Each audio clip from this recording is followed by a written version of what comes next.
Policyholder Review provides an update on insurance law developments over the past year, as well as looking ahead to the coming year and what's to come. What marks our event out from others in the market is that first, we present the updates from the policyholder perspective, not the insurers. And secondly, we're happy to present alongside our Policyholder Disputes team lawyers, key broker partners, Gallagher, Howden, Lockton and McGill, who will give us an update from the market. I think this review provides a real in-depth analysis of certain commercial lines of insurance and the key developments that have taken place over the past 12 months. And we're using those to predict some of the trends and themes that will cause problems and indeed opportunities for policyholders and brokers over the next 12 months and beyond. So I think this will be of real value to various stakeholders on the policyholder side of the market. I think both the event and the publication is really there to give policyholders a wholesale review of some of the coverage issues that we're seeing in the market at the moment. So for example, whether you're in construction where we've seen this seismic shift in liability, there's plenty of coverage issues on the horizon, or if you're a director and officer, or you have a cyber exposure which you'd like to think about what the core issues are there, both in terms of third-party, bad actor type risk, but also systemic risk arising out of software malfunctions, for example, or glitches like the CrowdStrike.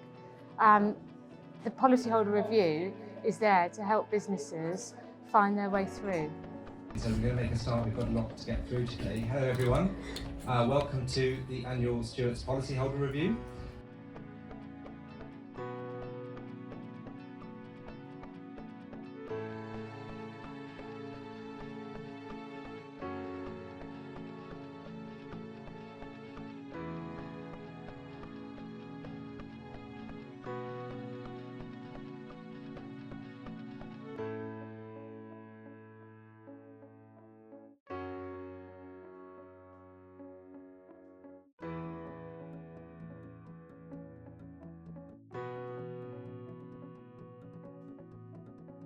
I think a key takeaway in terms of cyber risk is ensuring that companies are aware in their time of need who their kind of key A team would be to guide them through an incident.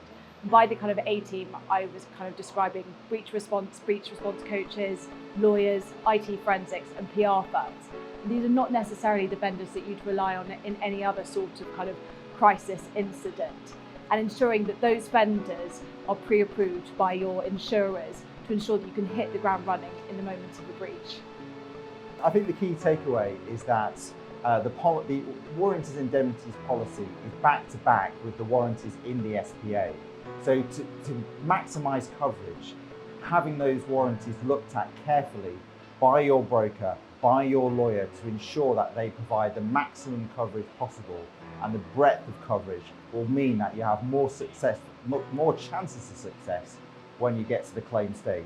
So look at those warranties in your SPA to ensure that they provide the maximum coverage. And the second takeaway is that the valuation of the target is what is going to be the key quantum and causation metric when you get to the claim stage. So if you can, in a contemporaneous way, record how you are valuing your target when you enter into a transaction, it'll be easier to prove your loss when you bring your claim to insurers. I think the key takeaway is that the D&O market remains quite volatile from a claims perspective, although that's not reflected in premium or pricing, and the market remains quite soft. So I think the most important thing is for insured persons to really work closely with their brokers to understand the policy, understand their obligations with respect to claims notification and reporting, to ensure that they're getting the best from the policy that they're probably paying quite a bit of money for. I think the focus on the policy wordings and the way it dovetails with any LFAs is key. Making sure that you've got the correct independent advice from solicitors who understand the space and brokers who are truly independent in the way they deliver that advice and have a delineation between their client on the insurance side and the litigation funder who has to always remain the counterparty as critical.